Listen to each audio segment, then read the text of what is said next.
Good morning, and welcome to our next presentation in the Aging at Altitude series.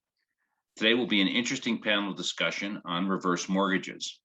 My name is Al Manzi. I'm president and CEO for Prairie Mountain Media and publisher for the Times Call and Daily Camera. That's a mouthful. As I said earlier, today will be a panel discussion on reverse mortgages. Joining us today will be Gabe Bodner, branch manager with Fairway Independent Mortgage, and Jackie Hahn at Approval Mortgage. After each presentation, I'll moderate a panel discussion to address your questions. So please feel free to enter your questions in either the chat function or the Q&A function anytime during this presentation. So please join me in welcoming Gabe Bodner and Jackie Hahn. Hi there, everyone. Thank you so much for joining us today. Gabe and I are just going to introduce ourselves and talk a little about reverse mortgages today. So let me go ahead and share my screen with you.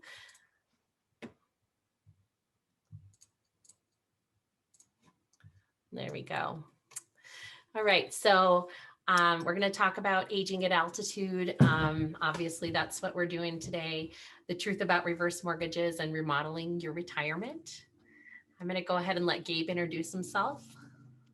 Absolutely. Thanks, Jackie. I don't actually see your slides. I don't know if it's just me, but I don't know if let me work on that. Do you see me? I see you. Absolutely. Oh, how exciting for everyone. Great to see you. That's not the goal. Hey, now we got the slides. You got it? Okay. Okay. Yeah. So welcome, everyone. It's great to have you here, and I appreciate your interest in the subject. As Al said and Jackie said, my name is Gabe Bodner. I'm the producing branch manager here in Boulder at Fairway Independent Mortgage. I am a reverse mortgage specialist. I've been in the business for 19 years now. I actually am also an adjunct professor at CU, Leeds, and teach a class on real estate finance. In my spare time, I did graduate from CU in 98 and spent a few years after graduation in the Army through ROTC, but I do live here in South Boulder with my wife and 2 children, and really excited to share this information with you today, and really actually proud to be able to have Jackie here as well with me for the 2 of us to share all of this information with you. So with that, I'm going to turn it back over to Jackie for a little bit to talk about one, who she is, and then introduce reverse mortgages, and then she'll turn it back over to me in a little bit. Yes. So thank you, Gabe.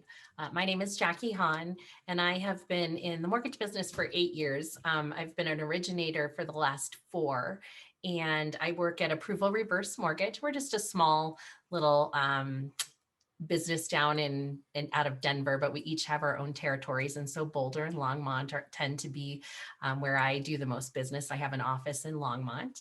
I graduated from CSU, which Gabe and I realized we were rivals a little bit, but we're getting along fine.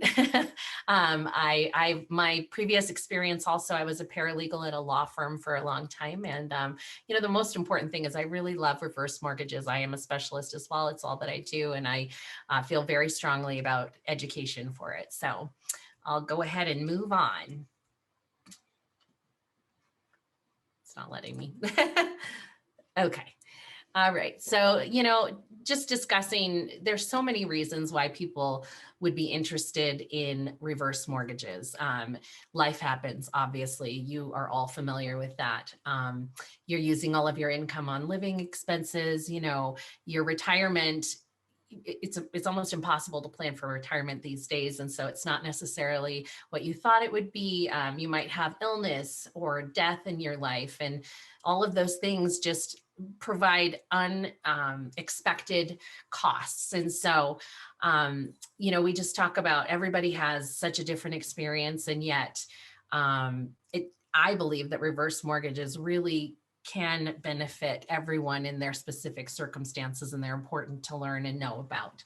And then one of the things that I wanted to talk about as well is that, our values are so high in Colorado. It is kind of crazy not to think about them as part of your retirement plan. So, we often haven't put that kind of money into our homes. So why wouldn't we look at it as part of our retirement plan? All right. A reverse mortgage is a government insured loan or a lender insured loan. We actually have proprietary products that the lenders offer as well, and each have, benefits to them and really can be tailored to your specific situation. It allows you to access a portion of the equity in your home without having to repay those funds until the house is no longer your primary residence. So it's paid off in the end. And we'll talk a little bit later about why it's a government insured loan and how that works. But you don't make a payment. You do pay your taxes and insurance. You continue to do that and HOA dues, but you don't make a mortgage payment. All right. So the history of the reverse mortgage, really, it was dreamt up by this banker who wanted to help out a local high school football coach's wife. She was not working and she wanted to stay in her home. And so that's sort of how it came about. He sort of, conceived this idea of how to have someone be able to stay in their home and have it paid off in the end without making payments. So it was signed into law in 88. And then our first FHA reverse mortgage loan was done in 89. And so it's been around a long time. And that's one of the reasons that there is a lot of misinformation out there.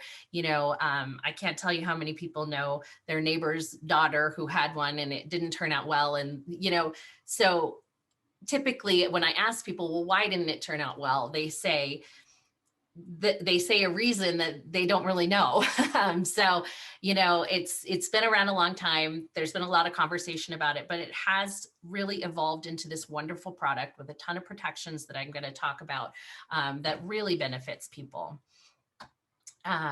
So separating fact from fiction with the reverse mortgage, a lot of people just tell me, so the lender's going to take your home and then I just get to borrow some of the funds from it. That's kind of seems to be the idea of what the reverse mortgage is, but you continue to own your home.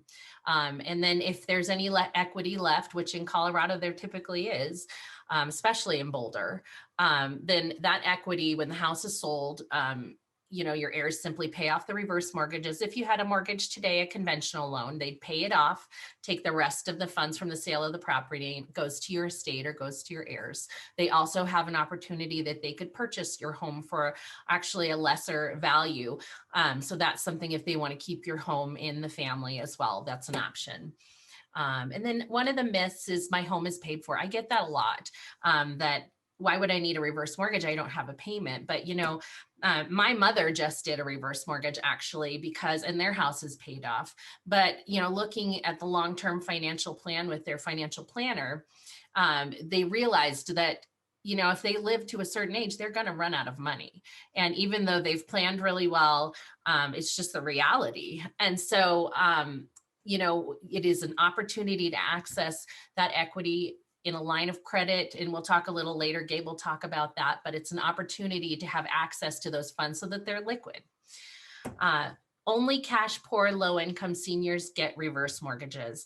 I get that a lot. And it's kind of in the same boat as my home is paid for. I don't need a reverse mortgage, in that people don't think that it would fit their needs or that they need it. And so I believe that, it is part of looking at your retirement plan, whether or not, it used to be a loan of last resort, but now that is not at all what I do. I typically, do mortgages for people that for lots of different reasons. And it doesn't have anything to do with the fact that they are struggling. We have all kinds of reasons. So, who qualifies? So, one homeowner must be at least 62, and there actually are lender products, proprietary products is what we call them, and those products actually are available to clients who are 60 years old. So we do have some wiggle room with that right now. So, certainly check into it if you are under 62 because it is available now. The property must be occupied as the primary residence for over half the year. So you can have another home. I have had clients with homes in Arizona and they go visit, for months at a time, and that's okay as long as your home is your primary residence and you spend over half the year there. And there's minimum income and credit requirements, that I feel like is really the biggest benefit. I I have a lot of people that ask me why they shouldn't do a home equity line of credit and should choose a reverse mortgage and, or refinance their home. And there are a lot of income requirements when you're doing a conventional or forward mortgage. And the reverse mortgage is designed for people who are on a fixed income. So it is much easier to qualify for. And, you can purchase with a reverse mortgage a home. And so it gives people really the ability to be able to purchase. And protections for you. So I talked a little bit about FHA being involved. FHA is not the lender. FHA insures the loan. And what that means is that this is a loan that grows over time. You have a loan balance that starts and then it has a rate tied to it. And you're not making a payment, so that loan grows over time. And FHA's purpose for being involved in this is that they say that if your house ever sells for less than you owe on the reverse mortgage, then they will take care of that deficit. So there will never be a deficit for your heirs. And then neither you nor your heirs will owe more than the home sells for. You're guaranteed to receive the funds no matter what happens to the lender at our closing. You sign 2 deeds and 2 notes. And what that means is FHA gets one. And if your lender ever were not able to provide, if they went under, provide your funds to you, they would automatically transfer that to a different lender. And then there's also a counseling session that clients have to attend, and it's an educational counseling session, and they have to get a certificate that they attended that. And it's just a protection for people, which is really important. Unfortunately, a lot of people prey on our population that's 62 and older, and so it's just an important piece to that nobody's that you understand the product and you understand what you're doing. So how much money do I get? So we plug in, we at the beginning, we just kind of come up with a value on your home by doing a little research, and then we plug in your ages and the current rate. And then that comes up with a calculation that determines how much of the equity you are able to access. And so it's not all of the equity, which is sometimes confusing for people, but we need to leave enough equity in the home to be able to pay for it in the end. That's the design of it, to be able to continue to pay for it. They kind of amortize it out until you're 100 years of age. And so that is why we use a specific calculation based on those 3 things. And so that's how we determine how much is available to you. And then Gabe's going to go ahead and take it away. All right. Very good. Thanks, Jackie. Great information. I appreciate the background, and really, what Jackie just outlined for us, in my opinion, is really what the program is, where it came from, right, and how it works. And I'm going to get into a little bit of really the benefits, but also how to put it in play. And as Jackie said, and I'll talk a little bit about, this is not a program for people who have run out of money necessarily, right? That's how it's been marketed over the years. And what we have found is that through a lot of research, that retirement planning is best when utilizing a portion of the home equity earlier in retirement versus later. And so we'll get into some of that in a little bit, but let me talk about some of the benefits. And again, Jackie mentioned this, but you are not required to make a payment on the reverse mortgage, okay? So you're not required to pay the loan back as long as you're living in the home. Then once you're no longer living in the home, or you choose to sell the property, that's when the loan needs to be paid back. As Jackie also mentioned, because these are insured by FHA, you are guaranteed never to owe more than the home is worth. So that's a wonderful protection, in my opinion, for you, knowing that you cannot pass a debt or a liability onto your heirs. So think about that. As Jackie said, by taking a reverse mortgage and not making payments, and your mortgage balance is going to grow over time, okay, if you don't make payments. But if your home value doesn't go up or it goes down and you end up owing more on your home someday than it's worth, you cannot be liable for that debt, neither can your heirs. So a great protection there. Lastly, on the slide, Jackie did mention, you can use a reverse mortgage to purchase a home. We have a lot of clients these days who are right sizing or downsizing or even buying a bigger house. A lot of people are relocating to be closer to family. And in order to relocate closer to family, sometimes it's more expensive, right? And so to do that, you can utilize a reverse mortgage to acquire the new home and not have to make a mortgage payment. So pretty cool stuff. We'll go on to the next slide here.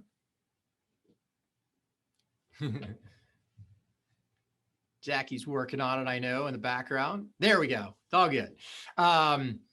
So how can you get money out of your home? That's what I call ways of harvesting cash from your home equity. Okay. So there's 3 distinct ways, and you can do it in any combination of that. So number 1, lump sum. Let's take an example where you go to buy a home for $600,000 as an example. Okay. And you can qualify for, let's say, 50% of the purchase price getting a reverse mortgage. So we would loan you $300,000 with a reverse mortgage, and you'd come to closing with $300,000. Okay. And that $300,000 is considered a lump sum that you don't have to make payments on. Okay. Refinance. Similarly, let's say you own a home that's worth $600,000 and you owe $300,000. You can do a reverse mortgage to pay off that mortgage. And this is really the number one, I shouldn't say the number one, the most common use of the reverse mortgage today is someone who still has a mortgage where you're making payments. I know a lot of people have refinanced in the last year to get these really low rates, but you're still making a payment. And if you're 62 years old and you just refinance and do a 30-year mortgage, you're making a payment until you're 92, or, theoretically. So the reverse mortgage allows you to pay off that mortgage and not have to make payments going forward. So that's the lump sum. The line of credit by far is my favorite tool and feature in the reverse mortgage array of products. One, it's non-recourse, as we talked about, which basically means you cannot be held liable for any debt above and beyond the value of the home, if that were to be the case. And as Jackie very well said, very unlikely in Colorado, but nonetheless guaranteed. And 2, the line of credit is guaranteed to grow, which means if you're only able to access 50% of the value of your home, okay, today, based on your age, we're going to give you access to more and more of the equity as you continue to live in the property.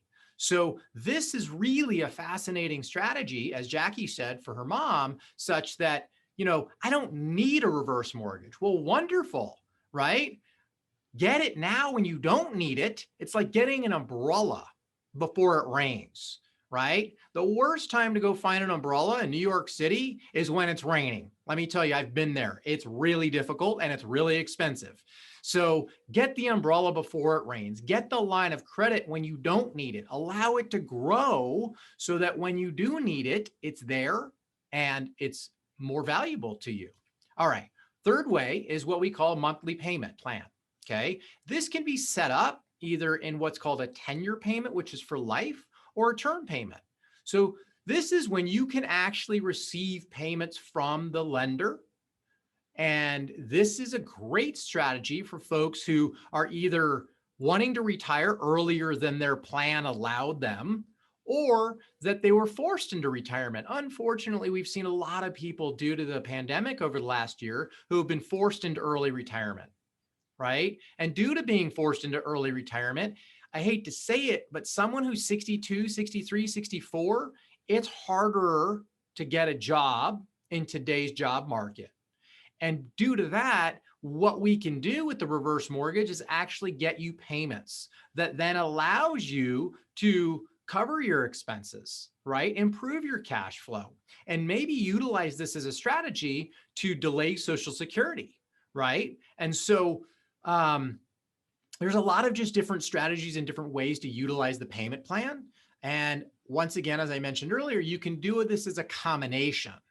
So as an example, you have a $600,000 house and you owe $100 on it and you're still making mortgage payments, and you can qualify for $300, let's just say.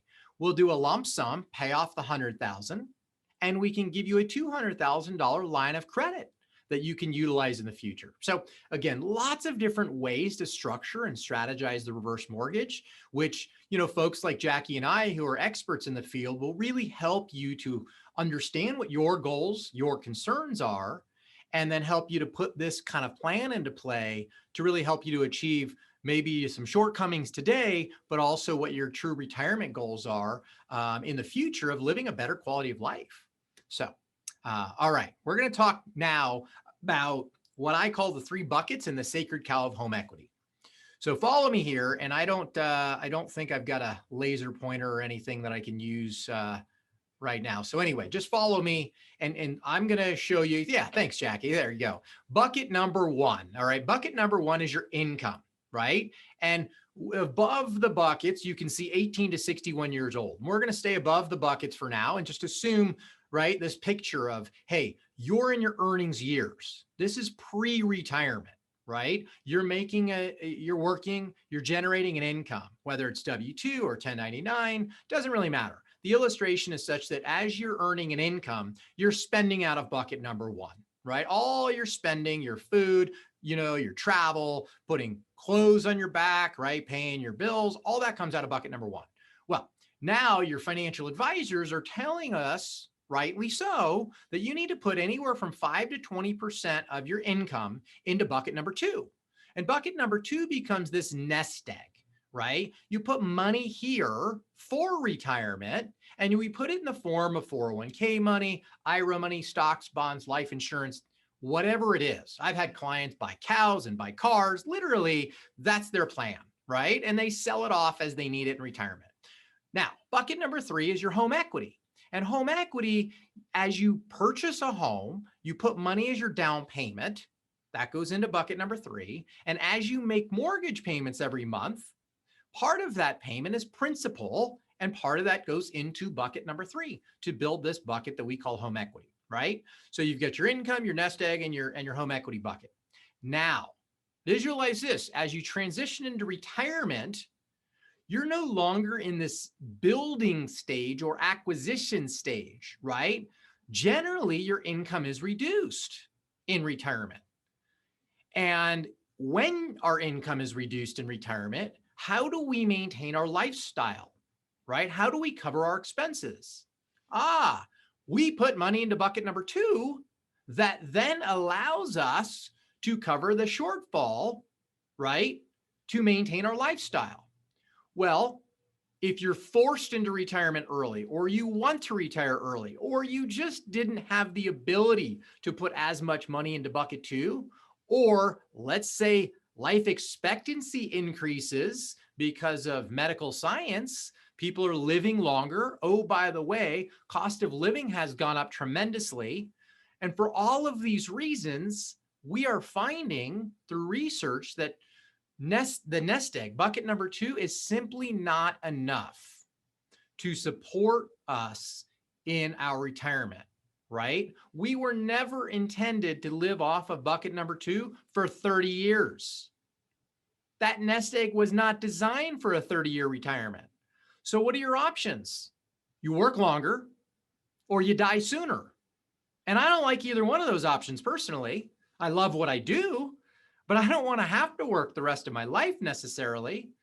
So what we've come up with is this strategy to say, hey, look, let's utilize bucket number 3 as a way to create supplemental income and increase cash flow to preserve and protect bucket number 2.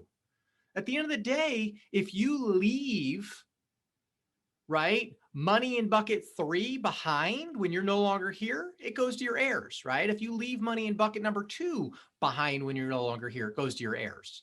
So in my opinion, what's the difference if you leave money in bucket 2 and no money in bucket 3, hypothetically? You're still leaving something behind. You're just leaving it in a different form.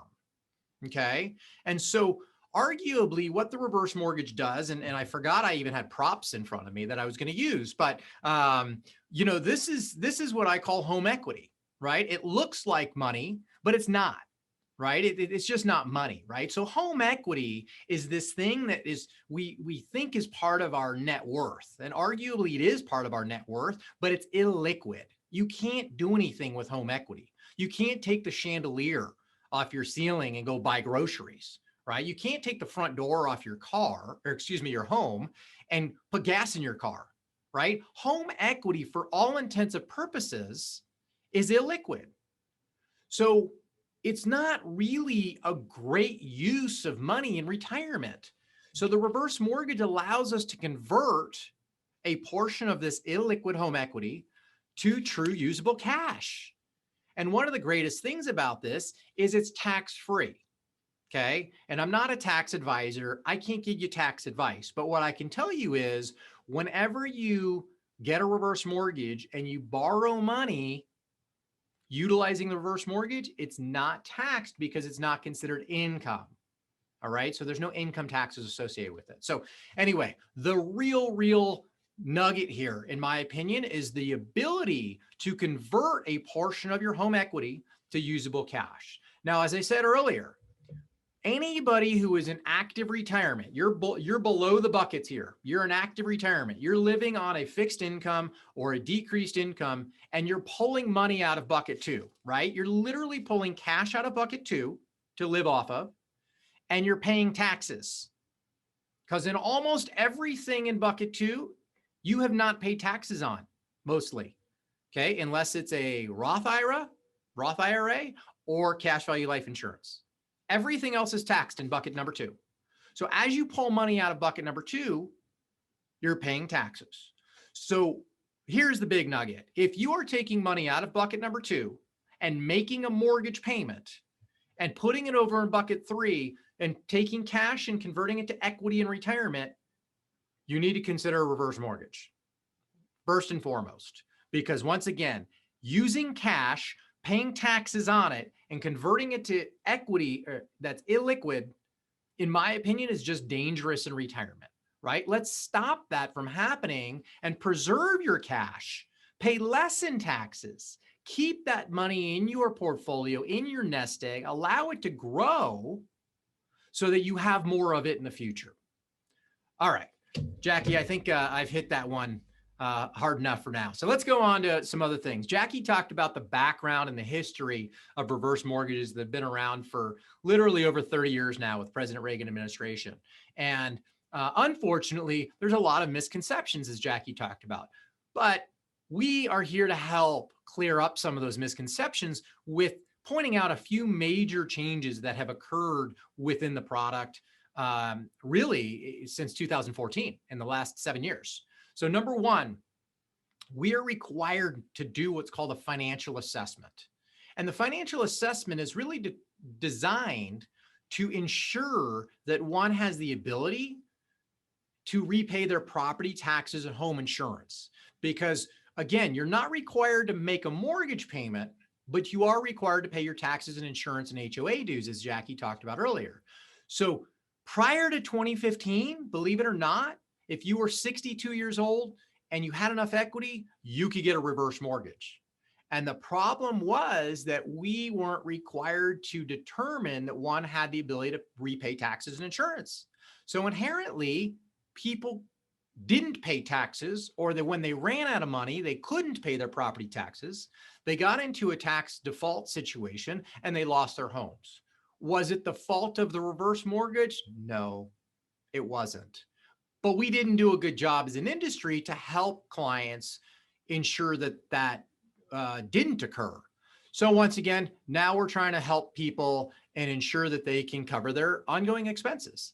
Non-borrowing spouse. This is a huge one that changed in 2014. And in my opinion, one of the best changes, because prior to 2014, okay, and Jackie mentioned, you have to be at least 62 to qualify for one of these mortgages. However, if you're married and your spouse is under 62, okay, that's okay. You can both get the reverse mortgage, but the spouse that's under 62 won't be considered a borrower. They'll be considered what's called a non-borrowing spouse, okay? Now, with the rule change in 2014, this has protected that younger non-borrowing spouse, such that that younger non-borrowing spouse can continue to live in the home, not have to worry about making mortgage payments until they leave the home. Okay, so if something happens to the older spouse, the younger spouse is now protected. Prior to 2014, that wasn't the case. So there were some unfortunate situations where we've got these widows that they've lost their spouse got the reverse mortgage, they weren't on the loan, and they're being told they now have to pay back the reverse mortgage. It wasn't a good situation. The industry has fixed that, so it's a better, safer program.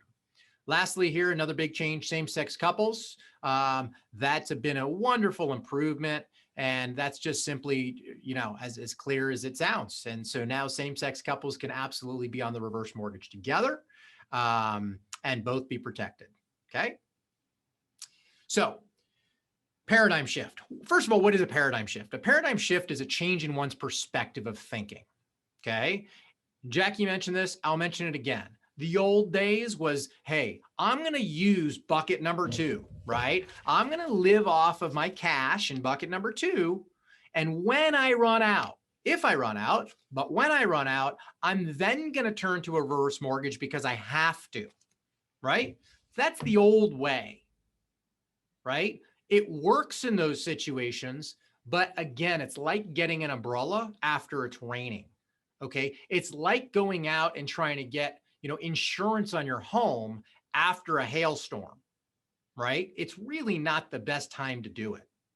So today we are introducing what we call the paradigm shift to say, look, get the reverse mortgage before you run out of money.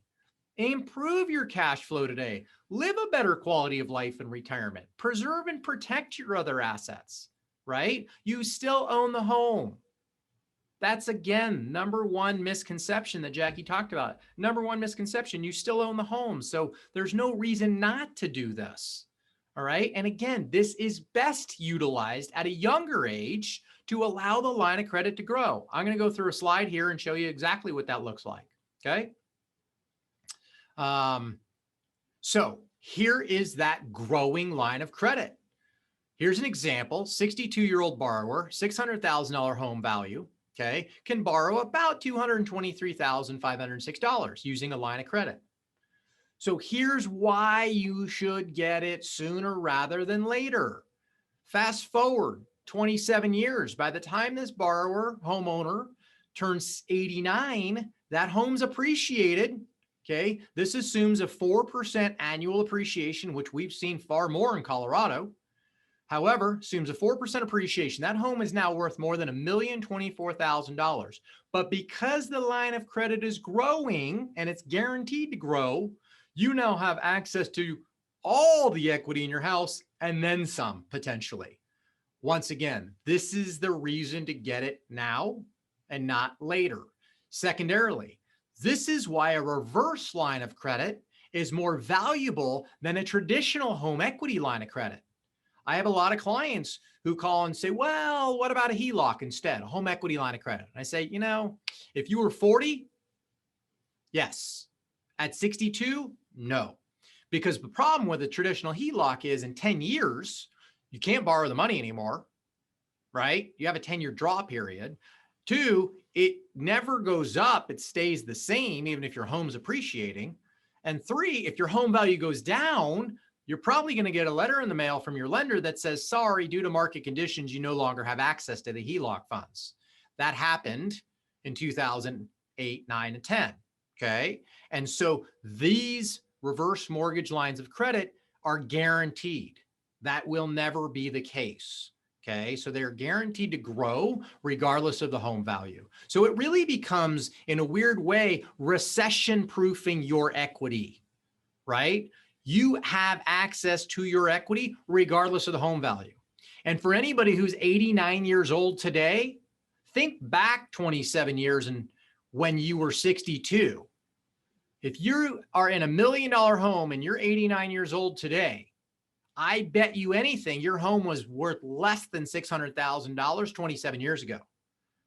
So for all those people who say, oh, my $600,000 home's not going to be worth $1 million in 27 years. Again, let's go back the last 27 years. And I bet you we've gained more appreciation than that. So anyway, let's keep going on here. So here are, I'm going to go through now some ways to implement the reverse mortgage using a couple different strategies. But once again, if you are in a traditional mortgage or what we call forward mortgages and you're making payments, Okay. And somebody says, I can afford my payments. I got a low interest rate, 4%. I only owe 200,000 and my payments are less than $1,000 a month. I'm good. I say, really? Well, $1,000 a month. And in this slide, $954.83 to be exact. That's actually going to cost you over $343,000. That's a lot of money coming out of either bucket 1 or bucket 2 and being redirected to bucket 3, which is once again illiquid. All right. So the strategy is to say, let's stop taking cash, $343,000 in this case. Okay. And let's redirect that. Let's preserve money in bucket number 2. So the people who are most beneficial immediately, if you're 62 years of age or older, still making a mortgage payment and have at least 50% equity in your home, you're in the perfect prime position to get into a reverse mortgage. Let's keep going here, Jackie. All right. So strategies, long-term care. 76% of our population is going to require some sort of long-term care, and 7% of folks have it. That's a huge gap, in my opinion, right? So use some of that equity to cover future long-term care expenses. Or maybe if you're paying $954 a month into a mortgage, maybe you can redirect some of that money that you're paying to the lender and your mortgage and redirect that to acquire a cash value life insurance policy with a long-term care rider. Okay. I'm not here to sell you on insurance. I'm not here to, I'm not licensed to sell insurance. But what I'm telling you is there are lots of different ways to redirect your mortgage payment to provide you better protection than having more equity. More equity someday is not going to protect you, right? Now is the time to create those protections. Again, we find long-term care is a huge one for clients.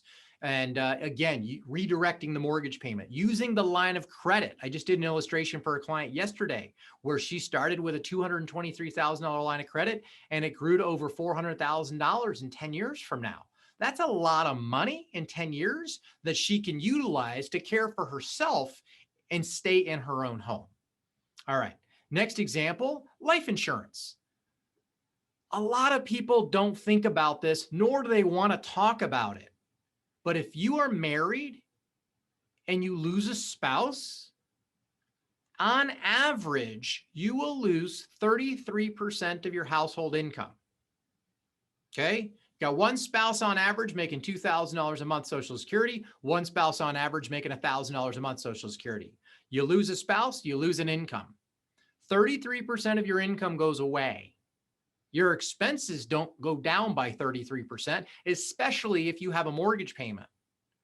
So utilizing the cash that you might be making a mortgage payment with, redirecting that to get a life insurance policy. And I know people used to say, nobody needs life insurance when you're over 55, 60 years old. But I will tell you that I'm finding that by getting even a small life insurance policy on your spouse, right? So that if something happens, now you've got that cash to replace the loss of income. And it may just be a Band-Aid for a few years, but it's a wonderful strategy to protect yourself in the event of, as Jackie said, life happens, right? And part of this is planning and strategizing for the what ifs. All right, let's keep going. Health insurance. People, again, either have chosen to retire earlier or were forced to retire earlier. Okay. And there is this gap in insurance, healthcare insurance, right? Medicare doesn't kick in until it's age 65, right? So utilizing the reverse mortgage to improve cash flow or to cover healthcare until Medicare kicks in, right? Another great strategy of how to utilize the reverse mortgage. All right. 2 slides here, and then we'll be done and open it up for questions. But I'm just going to run through about 10 different ways of utilizing a reverse mortgage. Okay. So Number one, refinancing a standard mortgage to eliminate monthly mortgage payments. We talked about this a couple times, right? If you're taking cash out of bucket number 2 and making a mortgage payment, okay, that's the number one reason to get a reverse mortgage. 2, standby portfolio protection, okay? Anybody remember what happened 13 months ago? March of 2020? Yeah, the market was down over 20%, arguably, I think upwards of 30%. Okay. If you took money out of bucket number 2 when the market was down 30%, you will never get that money back again. It's gone. It's lost. Okay. So we talk about putting this line of credit in place and utilizing it for a rainy day. The greatest strategy is to utilize the line of credit and your portfolio, right? Bucket number 3 and bucket number 2 in an orchestrated strategy such that in a down market, you can use the reverse mortgage. When the market's doing well, use your portfolio. So that way they help each other, and it's called, protecting your portfolio by avoiding sequence of returns risk. That's the technical term, but it's a great strategy, okay? Replace the need for cash reserve bucket. If you are sitting on cash, you're not making money, right? Matter of fact, you're losing money if you consider inflation. So anybody that's sitting on cash is actually losing money because the value of that money is less than 10 years from now. So by keeping cash in your line of credit that's growing, right, that's a better place to keep cash. All right, ability to purchase needed insurance. We talked about this again. Long-term care, life insurance, a great way to utilize it. Purchasing an investment property or second home. Jackie mentioned the fact that when you have a reverse mortgage, the reverse mortgage must be on your primary residence. Absolutely must. You got to live in it for at least 6 months a year. However, you can use the reverse mortgage on your home here, let's say in Colorado, take some cash out and go buy a vacation home in Arizona or Florida or somewhere else if you want to spend 4 or 5 months a year. That's totally acceptable. Or buy an investment property that's now creating cash flow for you, right? So now you have no mortgage payment due to the reverse mortgage. You've got an investment property that's actually giving you income, the best of both worlds. We talked about the Medicare gap, hedge against future declines in home value. Okay, I mentioned this. It's recession proofing your home, right? You see, I look at it this way. You're guaranteed not to lose. You're not necessarily guaranteed to win, but you're guaranteed not to lose. And that is, if your home value goes up over time, wonderful. You have more equity and you can pass that on to your heirs someday. Your home value goes down over time, you don't lose, right? Because it's insured. You're guaranteed. So again, you're guaranteed not to lose, which I think is a fascinating way to kind of look at hedging against the market. All right. Gifting to family. I had a wonderful conversation with a woman this week about her desire to help her grandkids. And I said, do you want to leave something behind to your grandkids in 20 years from now when you're no longer here? Or would you rather give something to your grandkids today when they can actually use it and when they need it, right? Because if the grandkids are 5, 10, 15 years old, I can almost guarantee you that they can utilize the money more today than when they're 25, 30, 40 years old, right? Think about helping them to put money as a down payment for them to buy a house, kids, grandkids, right? Money for college savings, huge. Put the money into a 529 plan for the grandkids now and let that grow. So that's a gift that keeps on giving, right? Amazing ability to provide a legacy while you're alive, and you can see how that legacy is being utilized versus when you're no longer here. Okay. Last thing, gifting to nonprofits. I have a client in California whose alma mater is Harvey Mudd, and she literally is an incredible musician. Okay. And she she has her alma mater to thank for that, and has had a wonderful life in symphonies and so forth. And she decided, I wanted to make a legacy gift to her alma mater while she's alive. And so she used the reverse mortgage, took cash out, tax-free, right? Didn't have to pay taxes on that, was able to gift the entire amount to her college. Okay. She actually split the gift and gave a secondary gift to the San Francisco Symphony as well, and did the same thing, right? So she got the tax deduction on the full amount, all right, and didn't have to pay taxes on that money, and didn't take money out of bucket number 2, right, which is more valuable, right, as cash, and didn't have to pay the taxes. So hopefully this gives you guys some ideas. There's lots of other strategies and ideas how to utilize the reverse mortgage, but at 12:45, we're going to open it up for questions now. So we'll go from there. And I think Al is going to moderate. So I'll just sit back and with Jackie, and we're here to help. Wonderful. You guys are great. Thank you so much. That was so interesting. So we're going to get right into questions. And because we're limited on time, I'm going to call this the lightning round. So try to keep your answers as short, as sweet as possible. What are the average closing costs interest on reverse mortgages? Jackie, you want that, or you want me to take that one? You know, I can take a little of it and you can take a little of it. It doesn't matter. You know, the closing costs on a reverse mortgage, if you do the FHA insured, you do pay mortgage insurance on that. And that tends to be the cost that people talk about. It's 2% of the value of your home, period, across the nation. And the other closing costs are just real typical closing costs. We get an FHA appraisal, we order credit report, prove you're not in a flood zone, get title insurance, just all of those typical closing costs. And so, you know, that mortgage insurance is really the one that is a little different from conventional loans. And so just to be clear, if you, as Gabe said earlier, you know, get it now. And if you're 64 or 65 and you get it now, and let's just say you have, you know, $25,000 or $30,000 in closing costs total, you could roll that into the mortgage, correct, and not actually have to take anything out of your pocket.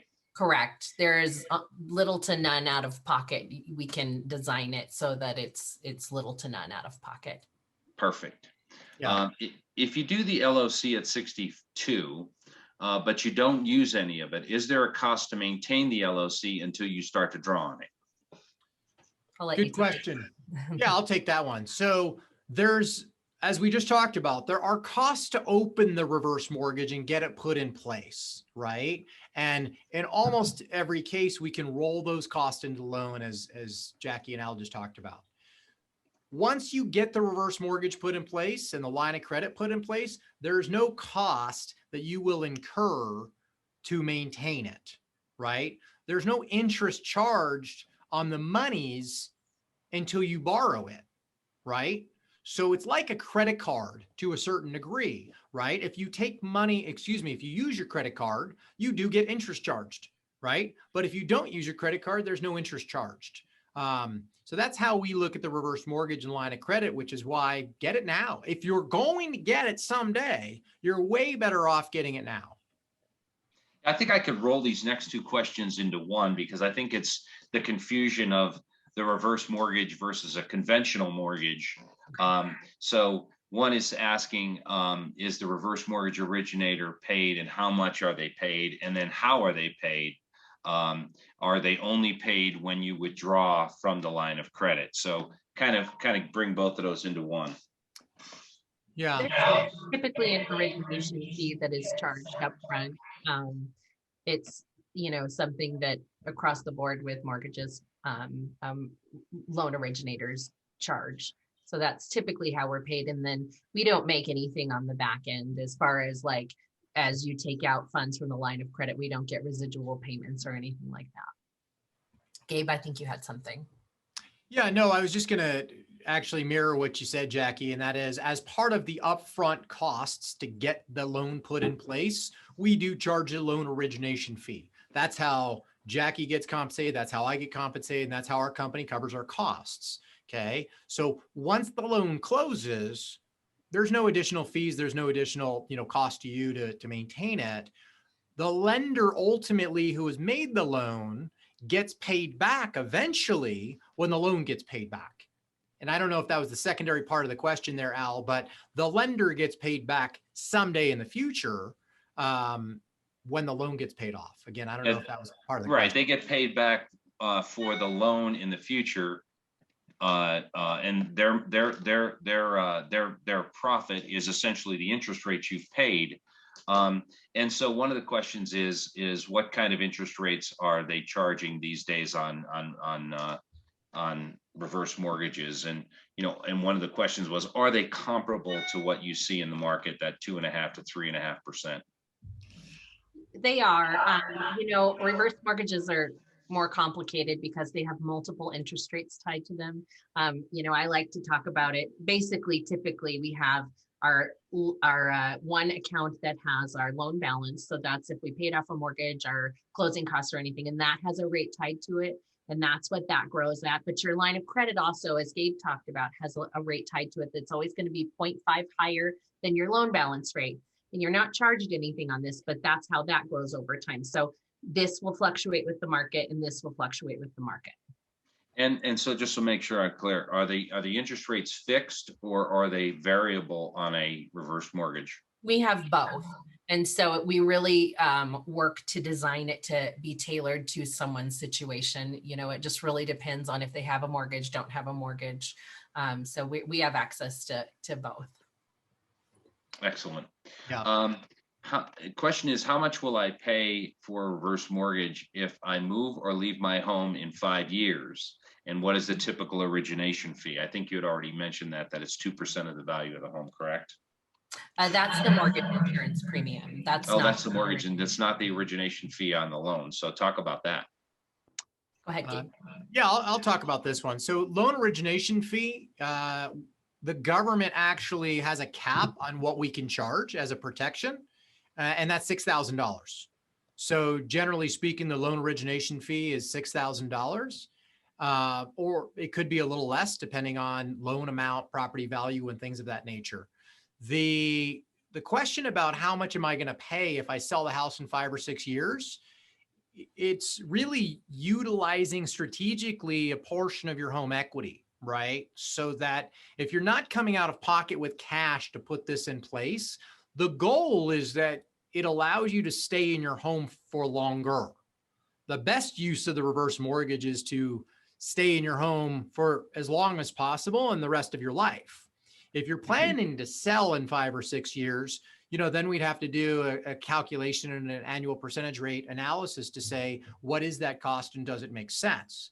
But in my opinion, and Al said, a number that was, I think you said $25,000 to $30,000, which I think is a little on the high side. Usually we see things between 15 and 25, depending again on home value and such, as far as total fees. Now, if you have $1 million home that you're going to sell, using round numbers, you're going to pay about $60,000 in selling costs, realtor fees and closing costs and title insurance and other things. So if you look at a $20,000 number on a reverse mortgage versus $60,000 on selling your house, you have to see what are we comparing the cost to, right? Because at the end of the day, when you ask about rate and you ask about fees, it's not the same as a traditional mortgage is that you're having to make monthly payments on, right? So it's comparing apples and oranges a lot of times, but we are seeing rates on the adjustable as low as 2.57, 2.6% today. Thank you. This is an interesting question. House is jointly owned by a couple and has significant equity. One spouse is in good health and power of attorney. For second spouse, it was in poor health. Can the healthy spouse apply for or set up a reverse mortgage? Yes. In fact, this is a very typical journey for people to take when one spouse is struggling with health problems. And, as long as they have power of attorney, everything is fine. They just would sign all of the documents. It's a lot of signatures, but otherwise it's fine. Excellent.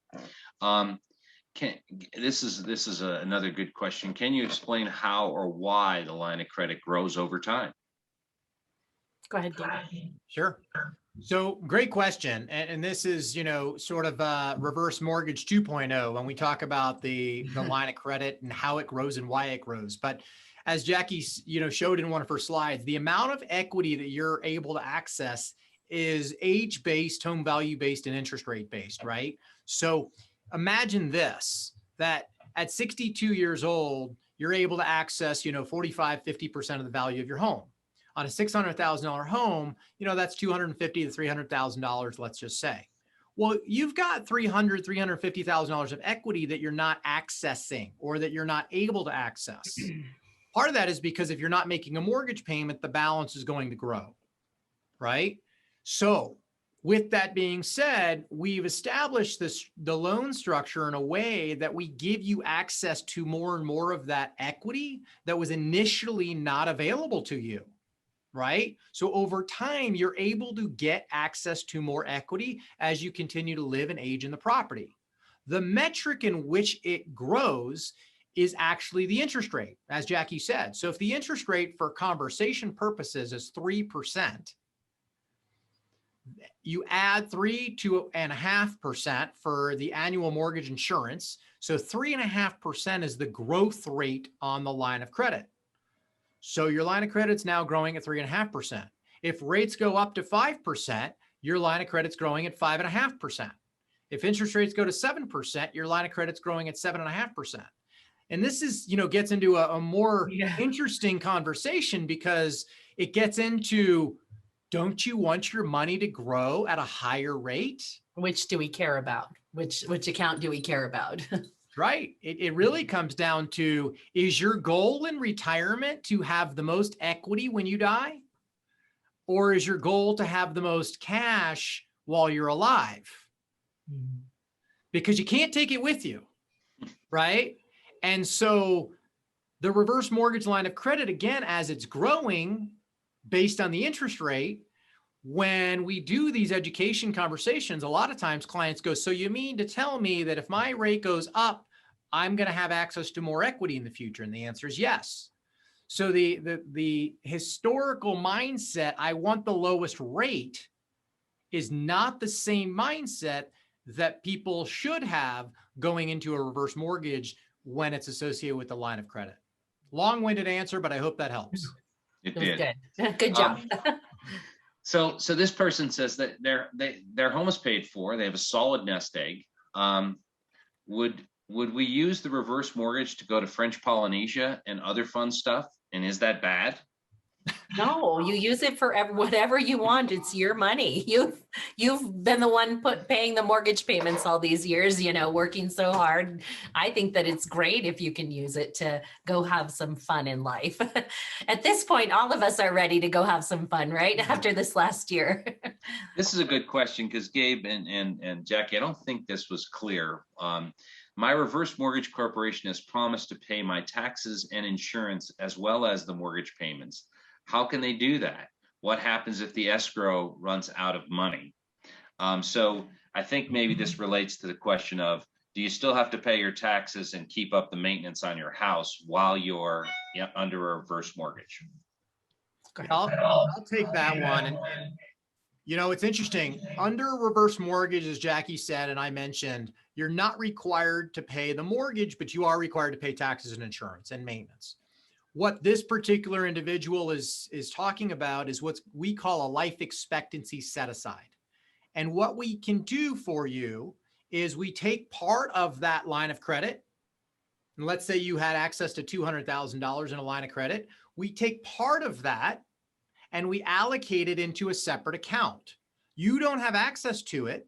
We put it into this account called a LISA, a life expectancy set aside, so that now we pay your taxes and insurance for you. You're still required to pay your, or maintain the home, yes, but now you really don't have to, pay taxes or insurance because it's being paid for you out of this account called a LISA that was earmarked from what would have been the line of credit. Does that make sense? It does. It does. Can you talk a little bit about the maintenance of the home? How does the lender track this? Do they require inspections? What is the process behind that? Or do they just assume you'll take care of it? And if you didn't, it becomes more money that comes out of your line of credit and goes back to the lender? No, it doesn't come out of your line of credit. So, really it's the lender has basically they explain that they have the right to come and make sure that your property is being kept up. I haven't actually I know that it does happen that the lender will check in on that. Gabe, have you had that happen with your clients? I never have.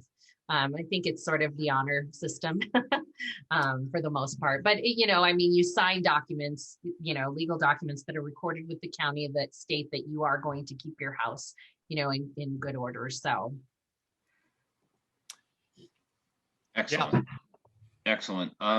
Can you talk about, because the home values are high in many areas within Boulder and surrounding counties, can you talk about the limits on non-FHA and FHA reverse mortgages? Yeah, I'll take that one. So great question. The most common reverse mortgage, and that Jackie and I talked mostly about, is the FHA product. The FHA product that's been around again for over 30 years has what we call a national lending limit of $822,375. Okay. So those are great programs for folks whose home value is $850,000 or less. Okay. If your home value is $1 million or more, and like you said, Al, in Boulder County, we have a lot of home values that are over $1 million. We do have other options that are non-FHA reverse mortgages. Those loans will go up to $4 million. So it's a similar structure in the sense that you're not going to gain, access to 100% of your equity. But if you consider, let's just say 40% of your equity on a $2 million property, you could potentially get an $800,000 reverse mortgage, a $3 million property. You're going to gain access to more equity under one of those programs than the FHA program, most certainly. Excellent. And just to make sure we're clear, because you had talked about buying a second home, you still must live in your current residence where you have the reverse mortgage for six months a year, correct? Mm-hmm. Yeah, that's correct. How do they know that you are? That's just a question that comes up all the time. They send a letter each year, and you have to fill it out and return it, and it's a proof of occupancy. And so, it basically, you need to be in that home enough to be able to have access to your mail year round. So. Excellent. Well, we've run out of time. There is one more question here. Let's see if I can get it. Okay. I borrow $1,000 a month from my reverse mortgage, and my fixed interest rate is 3.33%. Would I receive funds of $1,000 minus the 3.33% each month, or would I get the full $1,000? If I understand the question correctly, that payment plan assumed when the loan was put together, the interest rate at the time. So therefore, that $1,000 would be guaranteed for as long as the loan was set up for, whether it was a term or 10-year payment, regardless of what the rate is. So there's no deduction of expenses per se from that payment. That's great. Guys, we could go another hour. There's always a ton of questions, and there's so much interest in this product, but you guys did an absolutely marvelous job. I thank you so much for taking the time to share this with this important information with our viewers. So I wish you both a great afternoon and good health, and we'll see people tomorrow again at 1 o'clock, or 12 o'clock. Take care. Thanks so much. Bye-bye. Bye-bye.